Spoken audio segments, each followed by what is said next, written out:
ছিল ভারতবর্ষের মাল ধন দৌলত টাকা পয়সা শোষণ লুণ্ঠন করে নিয়ে নিজের দেশে নিয়ে যাওয়া। ক্রমশ তারা নিজের উদ্দেশ্যের দিকে অগ্রসর হতে লাগলো।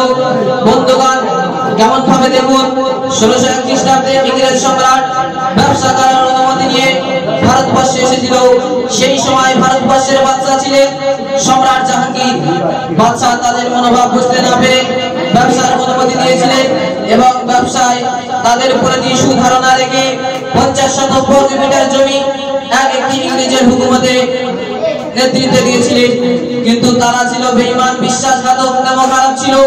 বাদশা তা জানতেন না। ক্রমশ তারা ভারতবর্ষকে কব্জা করতে শুরু করে দিল। 1717 খ্রিস্টাব্দে মাইসুর নামক জায়গাকে আয়ত্ত করে দিল এবং 1740 খ্রিস্টাব্দে আর 1757 খ্রিস্টাব্দে 23 জুন পলাশীর যুদ্ধে নবাব সিরাজদৌল্লাকে পরাজয় করে সাম্রাজ্যবাদী ব্রিটিশ অতি শক্তিশালী হয়। এইভাবে তারা ভারতবর্ষের আপন অধীনে করে নিল। তারপর তারা ভারতবর্ষের ধন দৌলত টাকা পয়সা শোষণ লুণ্ঠন করে নিজের দেশে নিয়ে যেতে লাগলো। ধন দৌলত টাকা পয়সা তারা এতে ক্ষমতা হয়নি। তারপর তারা ভারতবর্ষের ধন দৌলত টাকা পয়সা শোষণ করে লুণ্ঠন করে নিয়ে নিজের দেশে নিয়ে যেতে লাগলো।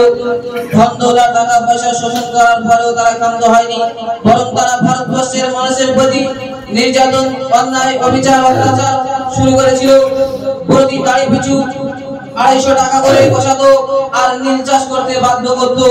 এবং তারা এত ঘোষণা করলো যে ভারতবর্ষের মানুষেরা জন্মগত হিসেবে ভারতীয়, আইন কানুন নিয়ম নীতি কৃষ্টি কালচার হিসেবে তারা ব্রিটিশ ভারতের মানুষের মধ্যে ধর্মীয় স্বাধীনতা দেওয়া হবে না। সেই চ্যালেঞ্জের মোকাবেলা করতে বিখ্যাত পণ্ডিত দার্শনিক ভারতগুরু হযরত মাওলানা শাহ ওলিউল্লাহ দেহলভী রহমাতুল্লাহ আলাইহির সুযোগ্য পুত্র শাহ আব্দুল আজিজ দেহলভী রহমাতুল্লাহ আলাইহির জিহাদের পতাকা উচ্চ কণ্ঠে ঘোষণা করে দিলেন।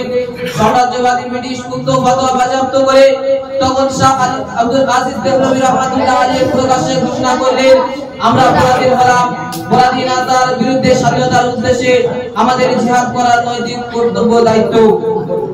তখন